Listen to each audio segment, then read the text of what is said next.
जरा सोचिए, आप एक अनजान कमरे में फंस जाएं जहां अजीबोगरीब चीजें हो रही हों और बाहर निकलने का कोई रास्ता है नहीं। कुछ ऐसा ही होता है हमारी आज की कहानी में। कहानी की शुरुआत में हम एक बड़ा सा सफेद कमरा देखते हैं जिसमें एक जापानी आदमी लेटा हुआ था। अचानक से जब उसकी आंख खुली तो खुद को इस बड़े से खाली कमरे में देखकर वो थोड़ा घबरा गया। कुछ देर बाद वो इधर उधर देखने लगा। जब वो एक दीवार के पास गया तो उसने देखा कि दीवार से कुछ बाहर निकला हुआ था। थोड़ी जांच करने के बाद जब उसने उस अजीब सी चीज के सिरे को दबाया तो उसने देखा कि दीवारों से हजारों बेबी एंजल्स बाहर निकलने लगे, पर थोड़ी ही देर में वो सब वापस दीवार के अंदर चले गए। बस उनके शरीर का थोड़ा सा हिस्सा बाहर रह गया। अब उस आदमी को समझ आया कि ये अजीब सी दिखने वाली चीज असल में थी क्या। एक आवाज हमें बताती है कि जिंदगी के इस दौर को सीखना कहते हैं। उस बटन की सच्चाई जानने के बाद वो आदमी अपनी उंगली सूंघने लगा। उसने खूब शोर मचाया कि अगर कोई आसपास हो तो उसकी मदद करे, लेकिन जब उसे कोई जवाब नहीं मिला तो वो एक के बाद एक अलग अलग बटन्स को दबाने लगा। हर एक बटन से नई नई चीजें कमरे में गिरने लगती। कभी टूथब्रश निकल आता तो कभी एक बड़ा सा गुलदस्ता। उसने हिसाब लगाया कि एक बटन को दबाने से एक पर्टिकुलर चीज ही बाहर आती थी। उसने अपनी इस थ्योरी को टेस्ट करने के लिए एक ही बटन को बार बार दबाकर चॉपस्टिक्स का ढेर लगा दिया, लेकिन अगले बटन को दबाते ही एक शॉपिंग कार्ट तेजी से निकला और जोर से उसके पैर पर लगा, जिसकी वजह से वो दर्द में चिल्लाने लगा। जब उसने अगले बटन को दबाया तो वो ट्रांसफॉर्म होकर एक बच्चे के पिछवाड़े में बदल जाता है जिसने उसके मुंह पे पाद दिया। इसके बाद उसने अलग अलग बटनों को दबा दबा कर ढेर सारी चीजें इकट्ठा कर ली। जब वो एक बॉल से खेल रहा था तो वो जाकर एक बटन पर लगी जिससे सुशी नाम की एक लजीज जापानी डिश बाहर आई। वो खुश था क्योंकि उसे वाकई में बहुत भूख लगी थी। वो सोच रहा था कि सुशी के साथ साथ सोया सॉस भी मिल जाए तो मजा आ जाएगा, पर उसके बार बार बटन दबाने के बाद भी हर बार सिर्फ सुशी ही निकलती, तो वो चुपचाप जो मिला है खाने लगा। खाना खत्म हो जाने के बाद जब उसने और मंगवाने के लिए फिर से बटन दबाया तो अब की बार सोया सॉस की एक बोतल उसके सामने आ गई। उसने गुस्से में बोतल को दूर फेंक दिया कि जब जरूरत थी तब तो आई नहीं। हाँ, अगला बटन दबाने पर उसे 3D चश्मे मिले। चश्मे पहनकर उसे एक बेबी एंजल अपने बटन की तरफ इशारा करता हुआ दिखने लगा। ये देखकर वो बहुत खुश हो गया क्योंकि उसे लगा कि मैंने तो कमरे का रहस्य सुलझा लिया है। लेकिन बटन दबाने पर एक काउंटडाउन शुरू हो गया जिसके आखिर में दीवार से एक बहुत बड़ा पिछवाड़ा बाहर आया और उसने उसके मुंह पे पाद दिया। थोड़े और बटन्स दबाने के बाद उसे एक किताब मिली जो उसे काफी मजेदार लगी।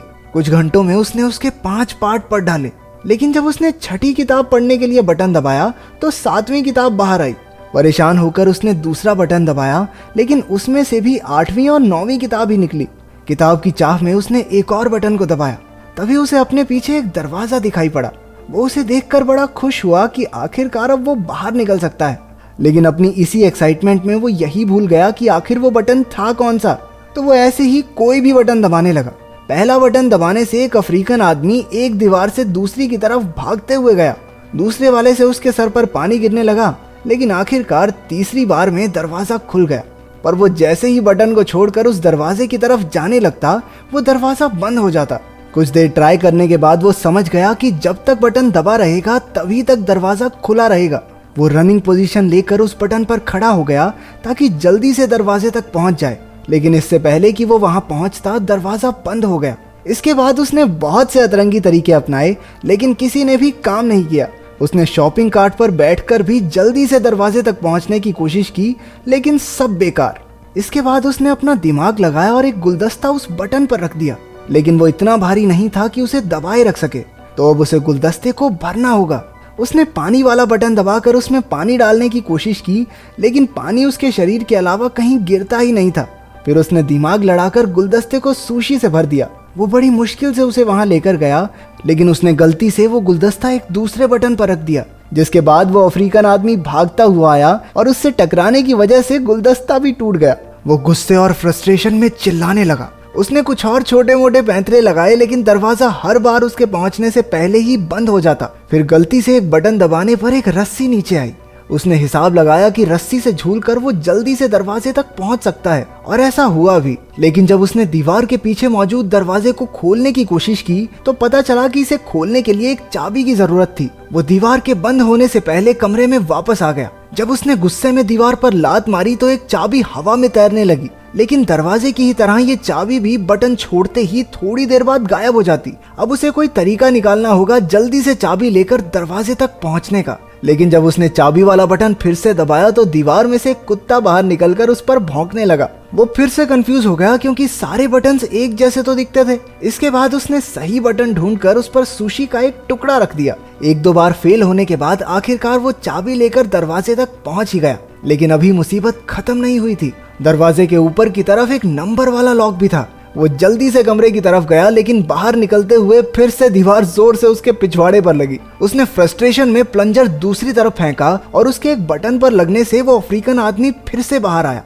लेकिन अब की बार उसने नोटिस किया कि उस अफ्रीकन आदमी के सर पर 3 नंबर लिखे हुए थे और शायद उसी नंबर से वो ताला खुलेगा। क्योंकि दीवार बार बार बंद हो जाती थी तो उसने 3 बार में वो ताला भी खोल दिया। दरवाजा थोड़ा जाम सा लग रहा था तो उसे थोड़ी एक्स्ट्रा जान लगानी पड़ी और इतने में दीवार भी वापस नीचे चली गई।